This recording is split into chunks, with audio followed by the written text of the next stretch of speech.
أعوذ بالله من الشيطان اللعين الرجيم. بسم الله الرحمن الرحيم. الحمد لله الذي واحد الأحد الفرد الصمد الذي لم يلد ولم يولد ولم يكن له كفوا أحد. ثم الصلاة والسلام على جميع الأنبياء والمرسلين وعلى أهل بيته المعصومين المطهرين ولعنة الأبدية على أعدائهم أجمعين. أما بعد، قال الله تبارك وتعالى في القرآن المجيد: وإذ أخذ الله ميثاق بني إسرائيل وبعثنا منهم 12 نقيبا وقال الله إني معكم لئن أقمتم الصلاة وآتيتم الزكاة وآمنتم برسلي وأزرتموهم وأقرضتم الله قرضا حسنا لأكفرن عنكم سيئاتكم ولأدخلنهم جنات تجري من تحتها الأنهار ومن كفر بعد ذلك منكم فقد ضل السواء السبيل. سامعین محترم، آج کی جو مجلس کے بانی ہے برادر عزیز سید قیصر عباس، سید حسن مجتبیٰ اور دیگر برادران کی طرف سے سب سے پہلے گزارش یہ ہے سید ممتاز علی زیدی صاحب، ابن سید وزیر علی زیدی اور ان کے اہلیہ اور نصر صاحب کے بڑے بھائی ان مرحومین کے احسان ثواب کے لیے ایک مرتبہ سورۃ الفاتحہ، 3 مرتبہ سورۃ الاخلاص کی تلاوت ہے.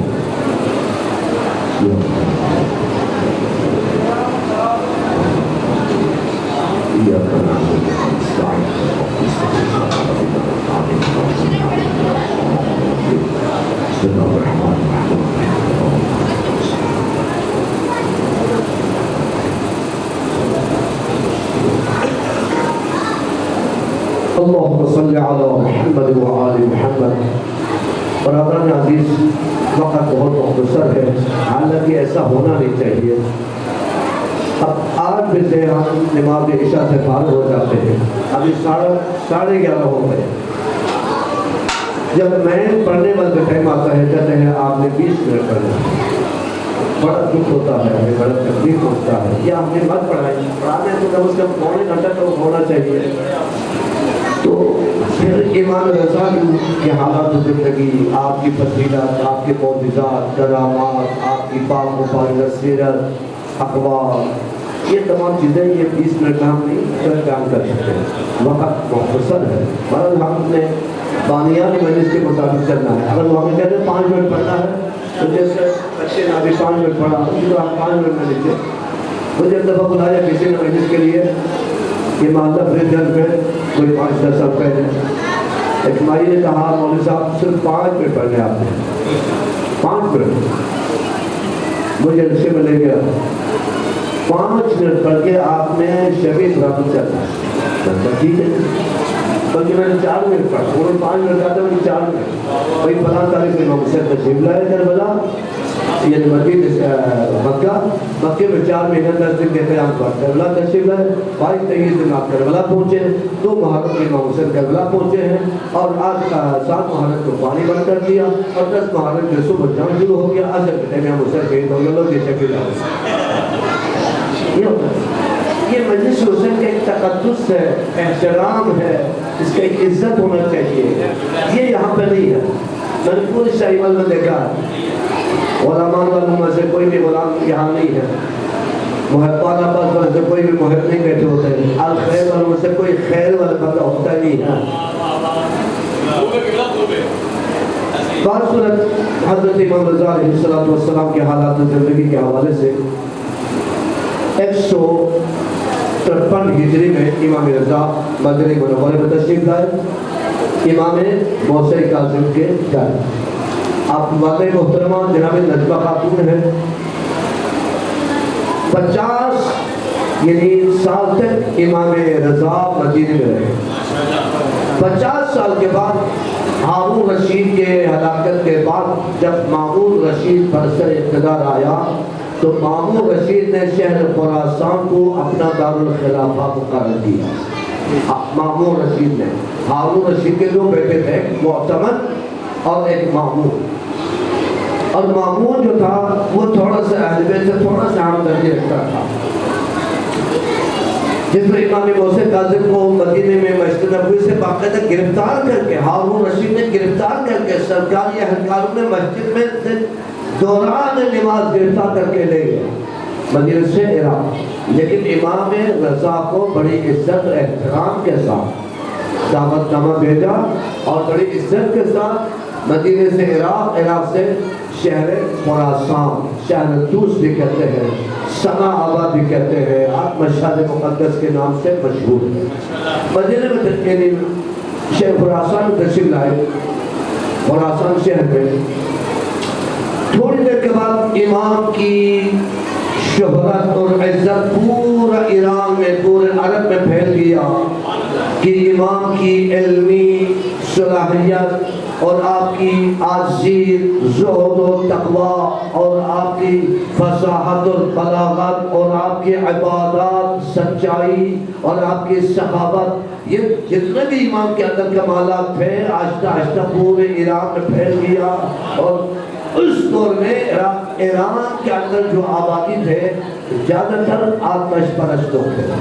آتش زردش کہتے ہیں اس کو فارسی میں.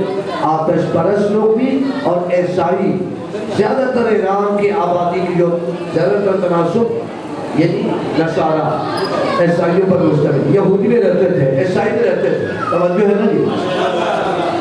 جب عیسائی لوگوں کو پتہ چلا، ان کے بہت بڑے پادری مامون رشید کے پاس آئے، بھائی خلیفہ صاحب ہمیں پتہ چلا ہے مدینے سے تمہارے نبی کے اولاد میں سے ایک سید اور سرکار یہاں تشریف لائے ہیں، بہت علمی شخصیت ہے، بڑا نورانی چہرہ ہے، بڑا با اخلاق بندہ ہے، دنیا میں کوئی بندہ ان کے علم کا مقابلہ نہیں کر سکتے، لہذا ہم تھوڑا سا مناظرہ کرنے کے لیے آئے.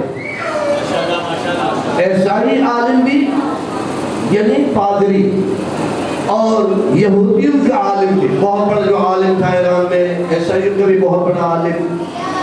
تو مامون رشید نے کہا بھائی مجھے 1-2 دن ٹائم دے دیں تاکہ میں بہت بڑا اجتماع کروں گا اپنے بڑے دفتر میں اور کافی سارے لوگوں کو بلاؤں گا، دن کے وقت دن داڑے سب کے سامنے آپ کا مناظرہ ہوگا امام رضا کے ساتھ. انہوں نے پوچھا یہ جو امام رضا یہ کون ہے؟ کہا یہ ہمارے برادری کا ہے، ہمارے پیچھے ہمارے چچا زاد بھائی بھی ہیں، ساتھ یہ ہمارے نبی کی اولاد میں سے ہے، بہت بڑے عظیم شخصیت ہے، یہ سید و سردار.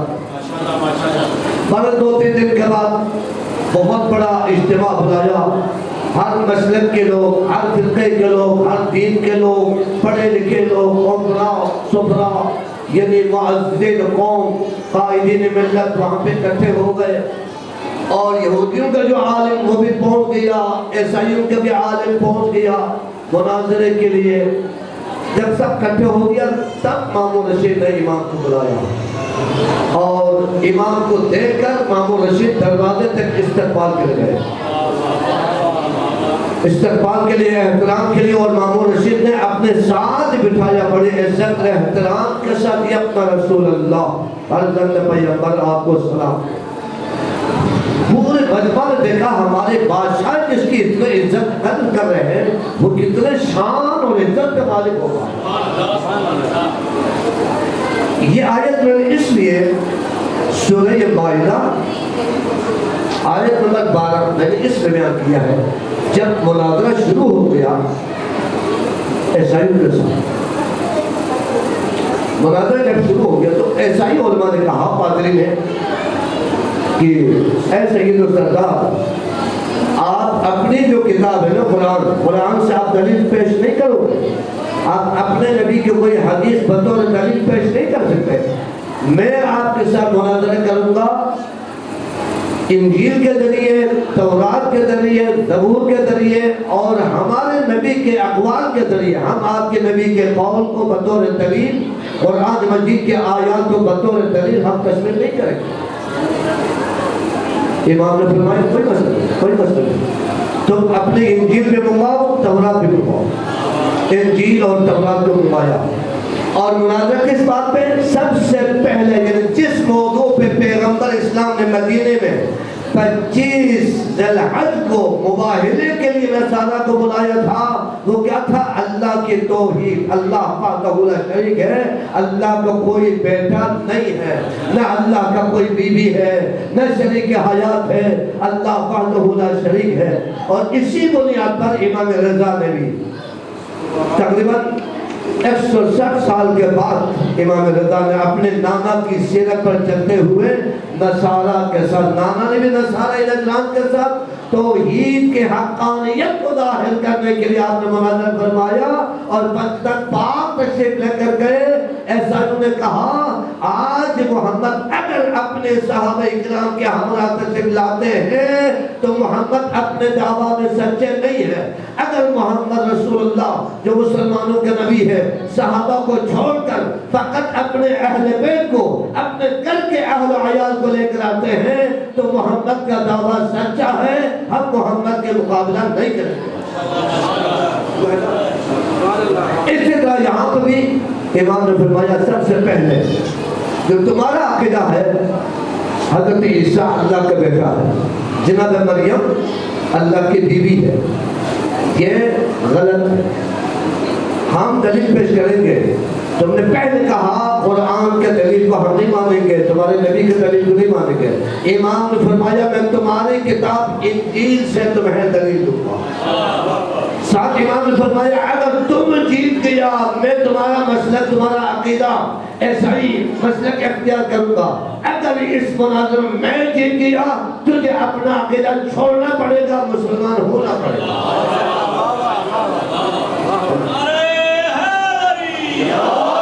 اس مناظرے کے لیے کم از کم مجھے پونا گھنٹہ ٹائم ملنا چاہیے تھا، لیکن میں بانی نے جو کہا میں اس کے مطابق چلوں گا.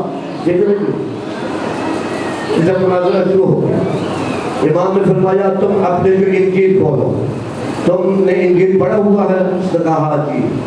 امام نے فرمایا دیکھو میرے پاس اس وقت انجیل نہیں ہے، تیرے پاس انجیل ہے، تم تیسرا باب کھولو. تیسرے باب میں یہ پورا امام نے پورا خطبہ پڑھ کے سنایا، کتاب اس کے ہاتھ میں ہے. امام رضا نے زبانی پورا خطبہ پڑھ کے سنایا، فرمایا تمہاری کتاب میں یہ موجود ہے.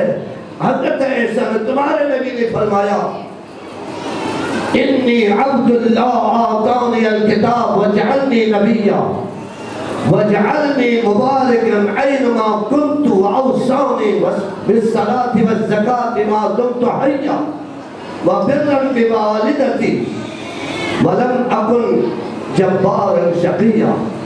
سورہ مریم 16ویں پارے میں ہے. سورہ مریم امام نے 3 آیات سورہ مریم کی آیات جو انجیل میں موجود تھا پڑھ کے سنایا.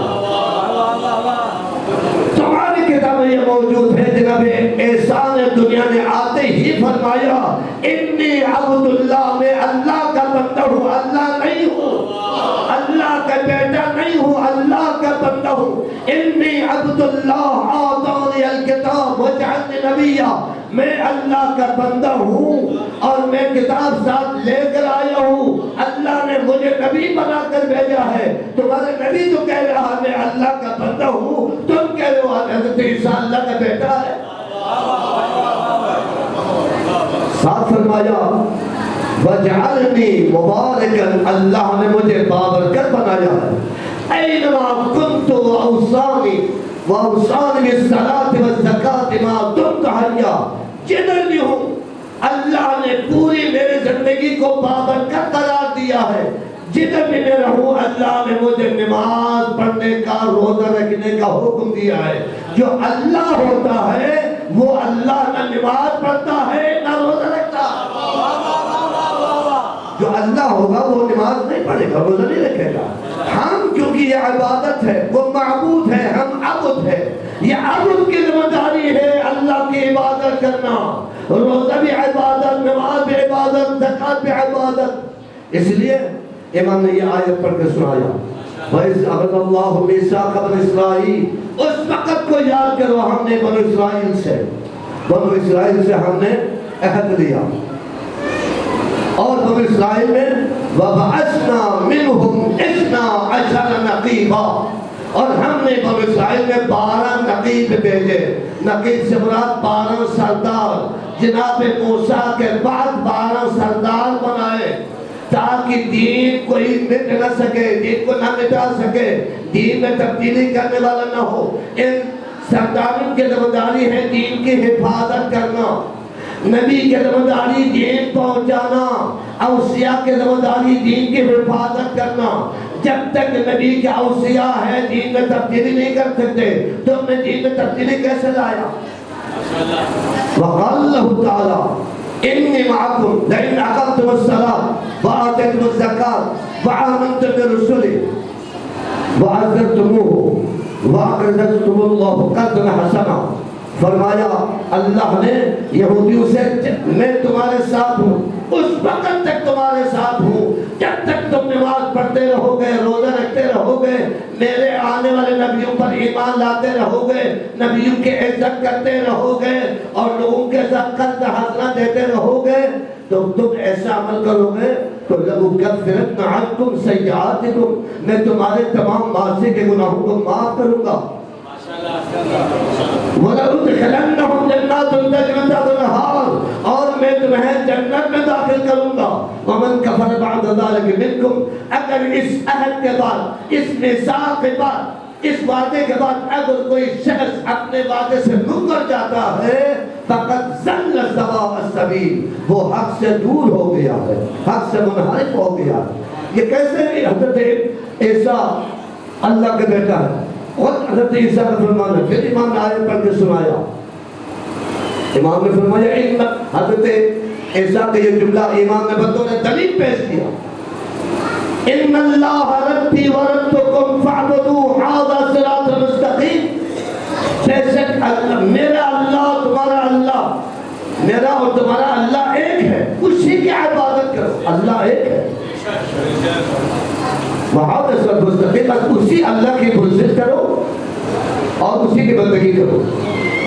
یعنی اللہ کا نہ کوئی شریک حیات ہے، نہ اللہ کا کوئی بیٹا ہے، نہ قرآن میں یہ سورہ مائدہ میں یہ بھی لکھا ہے وَقَالَتِ الْيَهُودُ وَالنَّصَارَى نَحْنُ أَبْنَاءُ اللَّهِ وَأَحِبَّاؤُهُ، چھٹے پارے میں یعنی یہود نصارے کہتے ہیں ہم اللہ کے بیٹے ہیں اور ہم اللہ کے دوست ہیں۔ اللہ کا نہ کوئی بیٹا ہے، نہ اللہ کو کسی نے جنم دیا ہے، نہ اللہ نے کسی کو جنم دیا ہے، وہ اللہ لا وحدہ لا شریک ہے۔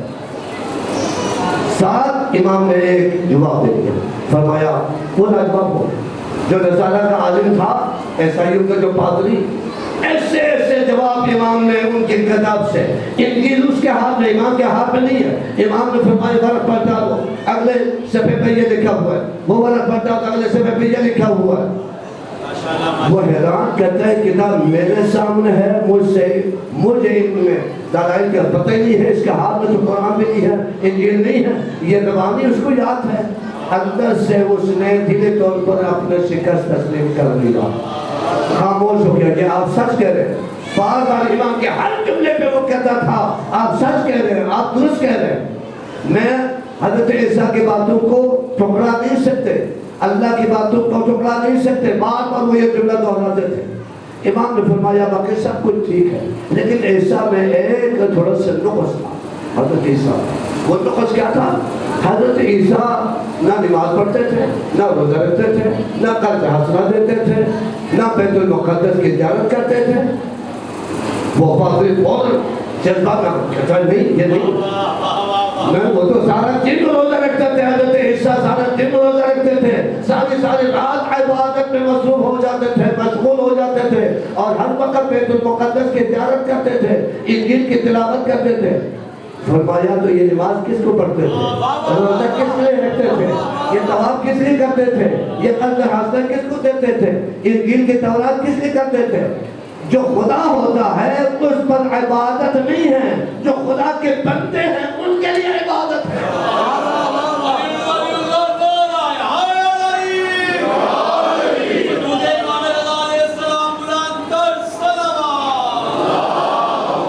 جو خدا کے بندے ہوتے ہیں ان پر عبادت واجب ہے، خالق پر عبادت واجب نہیں. اگر عیسیٰ اللہ کا بندہ ہوتا تو نہ عیسیٰ نماز پڑھتے، نہ روزہ رکھتے، نہ زکوٰۃ دیتے، نہ طواف کرتے، نہ تلاوت کرتے، نہ اللہ کے ذکر کرتے.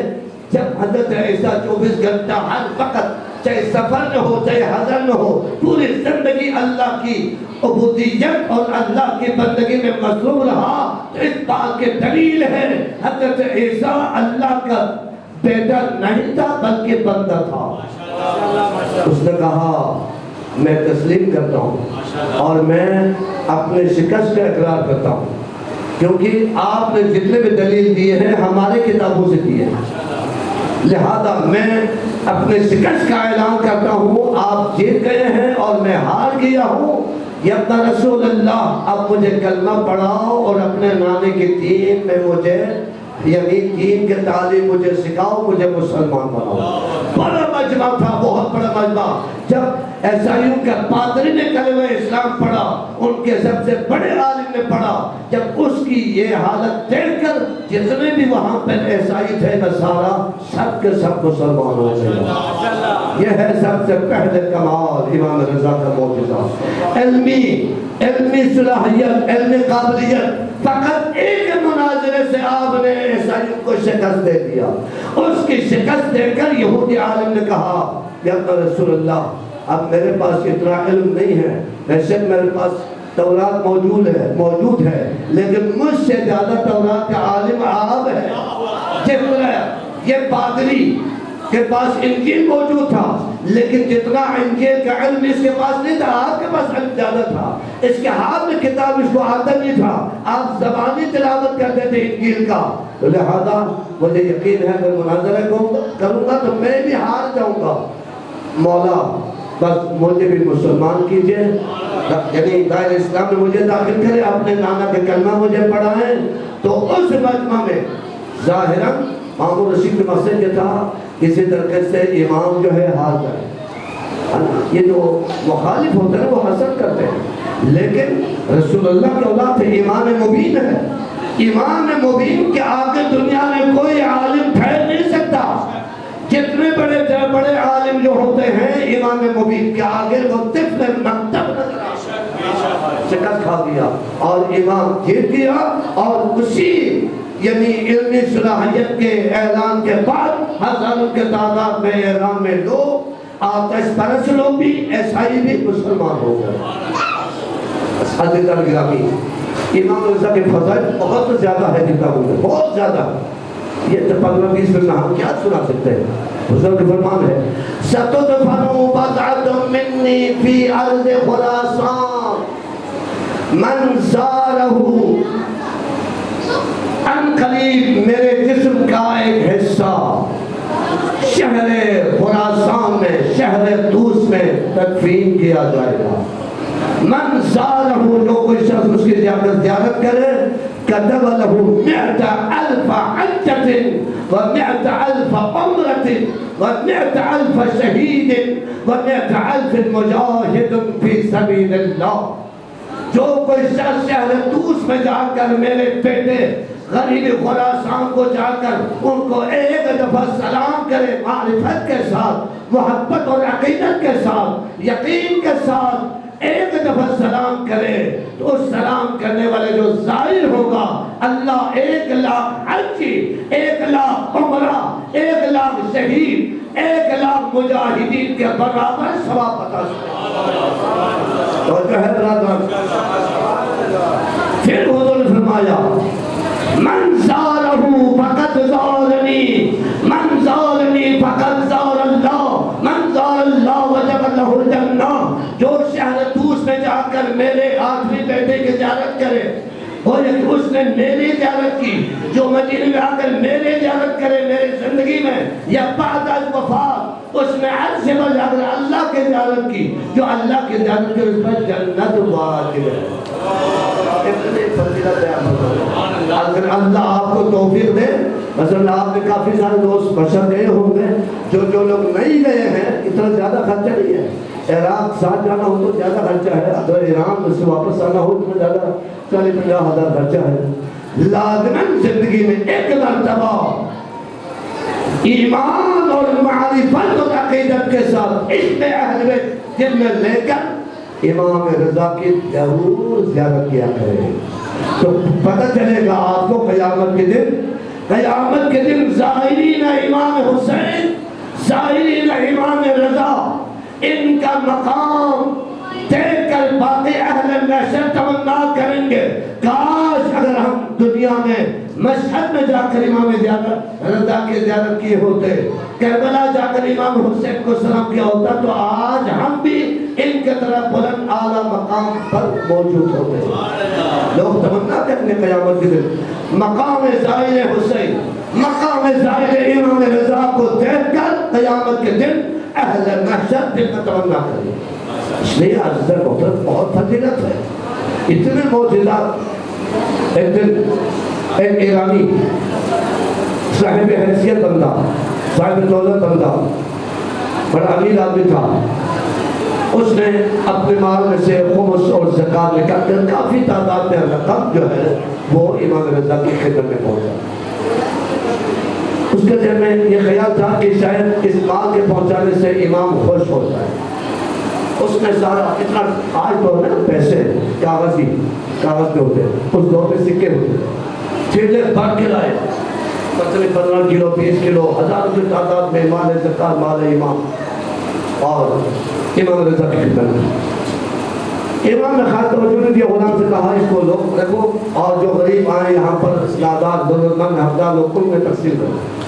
وہ بندہ حیران ہوا، کافی دیر سوچنے کے بعد کہا کہ اپنا رسول اللہ اتنا رقم میں نے آپ کو دیے ہے، آپ کو ذرا سے اس پر تھوڑا سا چہرے پہ خوشی کا اظہار نہیں ہوا۔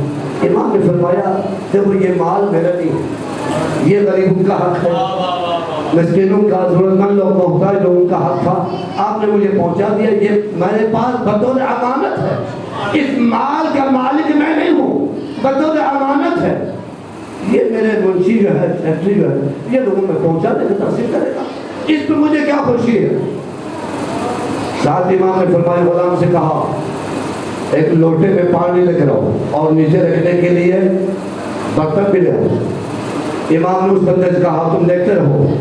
غلام نے پانی ڈالا، امام نے اپنا ہاتھ دھونا شروع کر دیا اور ہاتھوں میں جو پانی ہے وہ نیچے دوسرے برتن میں جمع ہوتا رہا۔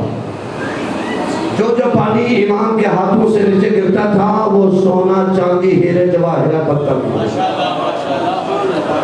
امام نے فرمایا کیا تم یہ سمجھتے ہو ہم تمہاری اس مال دنیا کی محتاج ہیں؟ ہمارے ہاتھ کے جو میل ہوتے ہیں وہ ہیرے جواہرات بن جاتے ہیں۔ معصوم کے ہاتھ کے جو میل وہ سونا چاندی، وہ ہیرے جواہرات بن جاتے ہیں۔ ہم تمہارے پیسوں کا محتاج نہیں ہے۔ ایک بندے نے کہا مولا، جا رہا تھا وہ بندہ اتباع سے امام مامور رشید کے گھر جانے کے لیے گھر سے نکلے، ہاتھ میں ایک چھری ہے، غور تو نہیں ہو رہا ہے تو خسا کر رہا تو اس ٹائم جتنا مجھے ملا ہے 20-25 منٹ کوشش ٹائم میں میں مسائل پڑھ کے یعنی دعا کر رہا ہوں۔ ایک نہایت مفلس نادار ایک غریب آدمی، مومن آدمی تھا، امام کے طرف جا رہا، امام سے پوچھو مالی معاونت کے لیے، مالی امداد۔ اتباع سے امام اپنے در دولت سے نکل کر مامور رشید کی طرف جا رہے تھے، وہ بھی امام کو سلام کیا، سلام ہوا، امام کے پیچھے پیچھے چلا، مولا میں آپ سے ملنے کے لیے گزارش یہ ہے کہ میری بیٹی ہے، بیٹی کی شادی قریب ہے، میرے پاس کچھ بیٹی ہے، تو میں آپ کے پاس آیا ہوں، مجھے کچھ مالی طور پر آپ مدد کرو۔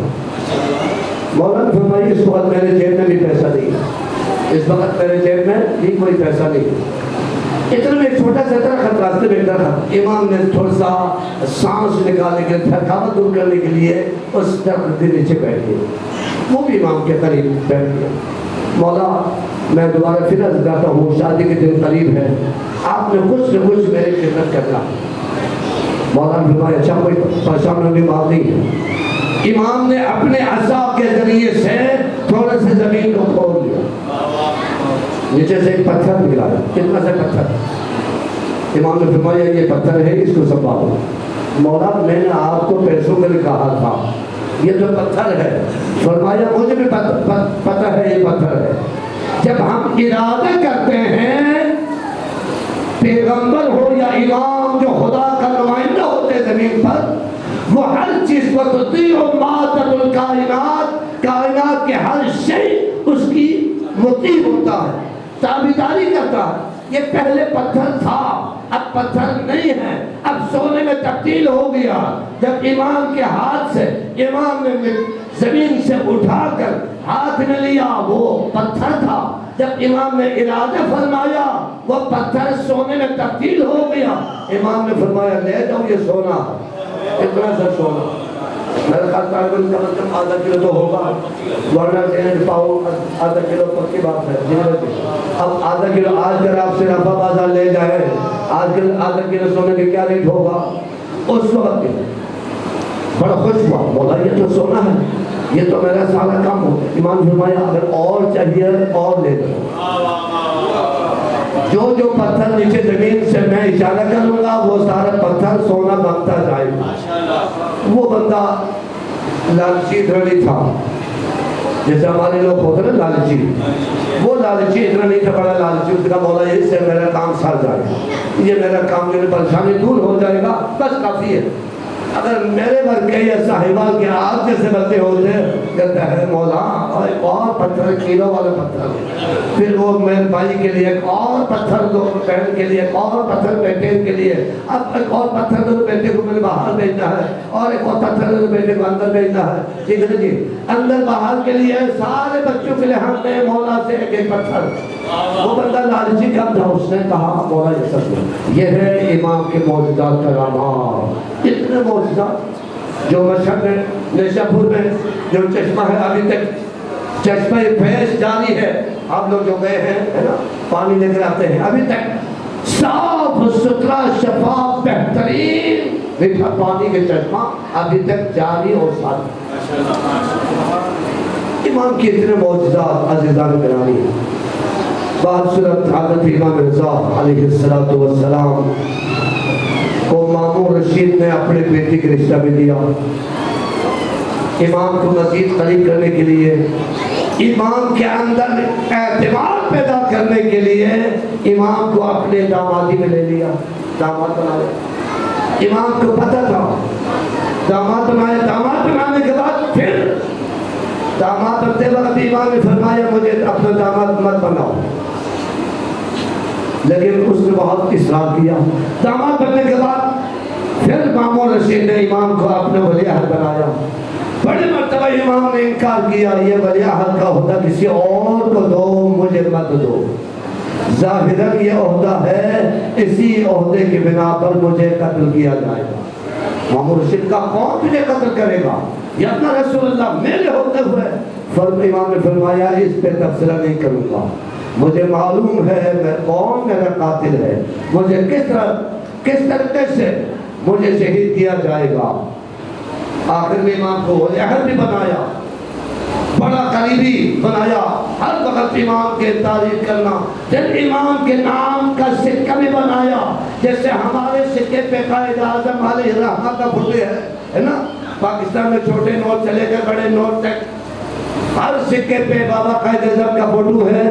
اب پورے ایران میں جو سکہ پہلے پرانے سکے تھے انہوں نے کہا یہ ختم کرو، نوا سکہ تیار کرو، اسٹیٹ بینک والوں کو کہا اور انہوں نے نوا سکہ تیار کیا، اس میں امام رضا کا فوٹو لگایا، نوا سکہ پہ امام رضا، تاکہ امام خوش ہو جائے۔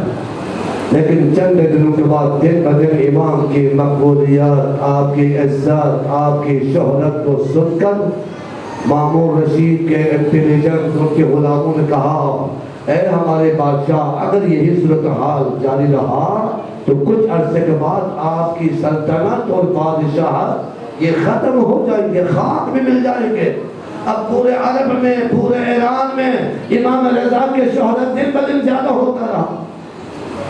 آخر اس نے فیصلہ کیا، یہ بھی نہیں دیکھا مامون رشید نے یہ میرا داماد ہے، اگر میں اس کو قتل کروں گا تو میری بیٹی بیوہ ہو جائے گی، بیٹی کے بیوہ ہونے کے بھی اس نے نہیں سوچا۔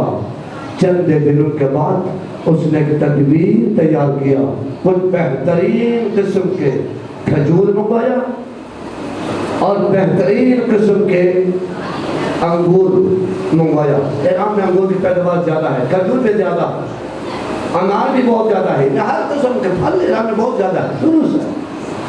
اور غلام کے ذریعے سے امام کو بلایا۔ جب امام گھر سے نکلے، امام نے اپنے غلام عبدالسلام ابن حربی، اباسل حربی بھی کہتے ہیں، عبدالسلام ابن حربی سے امام نے فرمایا، اے میرے اباسل، تو نے میرے آنے تک کرتے رہنا، مجھے مامون رشید کے دفتر میں طلب کیا، واپسی پہ اگر یہ میرے آبا میرے سر پہ ہوگا کیوں تو سمجھ لو مجھے زہر دیا گیا، میرے ساتھ کوئی گفتگو نہ کرنا، اگر میں معمول کے مطابق آبا میرے دوش پر ہو تو سمجھ لینا میں تندرستی کے ساتھ واپس آیا۔ امام گھر سے بسم اللہ پڑھ کے نکلے مامون رشید کے دفتر میں۔ مامون رشید نے بڑا چالاکی کے ساتھ بڑا خوش آمدی کہا، بڑے عزت و احترام کے ساتھ امام کو اپنے مسجد میں بٹھایا، اور ساتھ امام کے سامنے بڑے قیمتی تھال میں انگور بھی، ساتھ کھجور بھی، بہترین قیمتی لذیذ۔ یا رسول اللہ میرے پاس آئے تھے، کہیں سے ہمارے ماننے والوں میں بڑے قیمتی انگور ہے، قیمتی کھجور ہے، تو میں نے سوچا کچھ آپ کو بھی میں عطا کروں، اس لیے میں نے آپ کو زحمت دی ہے، یا رسول اللہ تو اسے تناول فرماؤ۔ امام نے 2-3 دانے انگور کے تناول فرمایا، جس میں زہر نہیں ملایا تھا مامون رشید نے وہ اپنے پاس رکھا، جو زہر والا، زہر مخلوط والا جو کچھ تھا وہ امام کے سامنے رکھا۔ فقط 2-3 دانے امام نے تناول فرمایا، اس کے بعد امام نے ہاتھ اٹھا لیا۔ مامون نے کہا، یا رسول اللہ یہ بہت قیمتی ہے، بہت مزیدار ہے، بہت میٹھا ہے، اچھا والا، اچھے نسل کے انگور ہے۔ فرمایا جس مقصد کے لیے تو نے مجھے کھلایا ہے تمہارا کام، تمہارا مقصد پورا ہو گیا ہے، مزید کھانے کی ضرورت نہیں ہے۔ بس 3 دانے انگور کا امام کے شب میں اظہر میں جانا تھا، اندر سے زہر نے اپنے کام دکھانا شروع کر دیا۔ فوراً امام دربار سے اٹھے، اپنے ابا کو اپنے سر پہ ڈال کر۔ مامون رشید کہتا ہے میں دیکھ رہا تھا امام کو لے کر میں استقبال کر کھڑے ہو گئے، امام نے اشارہ فرمایا مجھے بستر لگاؤ، میرے طبیعت درست نہیں ہے، طبیعت ناساز ہے، اندر مجھے تکلیف ہونا شروع ہو گیا ہے۔ اس نے فوراً بستر لگایا، امام بستر پر لیٹ گیا، آہستہ آہستہ جیسے جیسے وقت گزرتا گیا اس زہر نے امام کے وجود پر اثر کرنا شروع کر دیا۔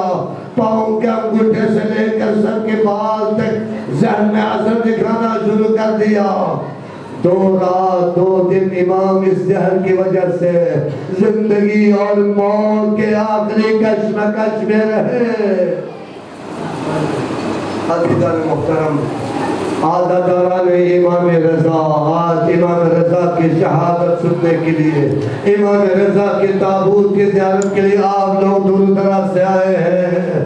2 رات 2 دن امام تنہائی میں اپنے حجرے میں زندگی اور موت کے کشمکش میں، اتنے میں امام نے فرمایا اے ابا سلط اندر سے دروازے کا کلڈی لگا دینا، کسی کو اندر مت آنے دینا، کسی کو اندر آنے کی اجازت نہ دیں، میری طبیعت ناساز ہے۔ تھوڑی دیر کے بعد یہ دروازے اندر سے کلڈی خود بہت کھلے گا، 5-6 سال کا ایک بچہ میرے لیے کفن لے کر آئے گا۔ وہ عام بچہ نہیں ہوگا، میرا بیٹا امام رضا کا ایک ہی بیٹا ہے، امام محمد تقی، کوئی بیٹی نہیں ہے، ایک ہی اولاد ہے امام محمد تقی۔ میرا بیٹا محمد تقی کو میں نے بلایا ہے، ابھی مدینے سے وہ چل پڑا ہے، چند لمحوں کے بعد معجزات کے ذریعے سے وہ یہاں پہنچے گا، میرے لیے وہ کفن لے کر آئے گا۔ جب میرا بیٹا آئے گا چند لمحوں کے بعد میں اس دنیا کی مصیبت سے دنیا کو چھوڑ کر چلے جاؤں گا، میرا بیٹا مجھے غسل دے گا، نماز جنازہ ادا کرے گا، اس کے بعد تم نے اعلان کرنا، پہلے کسی کو بتانا نہیں ہے۔ ابھی یہ کہہ کر امام کبھی لیٹ جاتے ہیں دائیں طرف، کبھی بائیں کروٹ پر، کبھی دائیں کروٹ پر۔ اے میرے محمد تقی، اے میرے بیٹا جلدی پہنچ جا۔ کبھی مدینے میں نانا کی طرف، روضے رسول کی طرف اشارہ کر کے، نانا آپ کا فرزند بے گناہ دنیا سے جا رہا ہے۔ کبھی کربلا کی طرف منہ کر کے، کبھی نجف کی طرف منہ کر کے امام رو رہے ہیں۔ تھوڑی دیر کے بعد ابا عربی کہتا ہے، چند لمحوں کے بعد میں نے دیکھا حال کے اندر مقفل ہے، کنجی لگا ہوا، تالا لگا ہوا ہے۔ یہ قدم دروازہ کھل گیا، گیٹ بھی کھل گیا، دروازہ بھی دیکھا۔ ایک 6-7 سال کا بچہ ہاتھ میں کفن لے کر امام کی خدمت میں۔ امام نے اس بچے کو دیکھ کر فوراً امام اپنے بستر سے اٹھے، اپنے کم سن بچے کو، اپنے وسیع اپنے بیٹے کو گود میں لیا۔ باپ بیٹے نے ایک دوسرے کو گلے سے لگا کر کافی دیر تک رویا، رو رو کر پھر امام زمین پر لیٹ گئے۔ امام نے اپنے پاؤں سیدھا فرمایا قبلے کی طرف، اشہد ان لا الہ الا اللہ وحدہ لا شریک لہ۔ بس یہ جملہ ایجاد کرنے کے بعد، جاری فرمانے کے بعد، امام رضا کا روح اطہر جسم پاک سے پرواز کر گیا۔ امام محمد تقی نے کافی دیر تک اپنے بابا کے میت کو گلے سے لگا کر روتے رہے۔ فقط 6 سال کا بچہ ہے، امام محمد تقی یتیم ہو گیا، کوئی بھائی بھی نہیں ہے، کوئی بہن بھی نہیں ہے، اکیلا محمد تقی۔ امام محمد تقی نے عباس تحوی سے فرمایا، عباس جلدی پانی کے انتظام کرو۔ امام نے خود اپنے ہاتھوں سے غسل دیا، عباس تحوی نے پانی ڈالا، امام رضا کے میت کو غسل دیا، جو کفن امام لے کر آئے تھے وہ کفن پہنایا۔ کفن پہنانے کے بعد امام محمد تقی نے اکیلے کھڑے ہو کر نماز جنازہ ادا فرمایا۔ نماز جنازہ ادا کرنے کے بعد جب آخر الوداع کرنے لگا تو اس وقت امام محمد تقی نے اپنے رخسار کو امام رضا کے رخسار پر رکھا، بابا آج میں یتیم ہو گیا۔ وَسَيَعْلَمُ الَّذِينَ ظَلَمُوا أَيَّ مُنْقَلَبٍ يَنْقَلِبُونَ عَلَىٰ لَعْنَةِ اللَّهِ عَلَى الْقَوْمِ الظَّالِمِينَ۔ ماتم حسین، ماتم حسین، یا حسین، یا حسین، یا حسین۔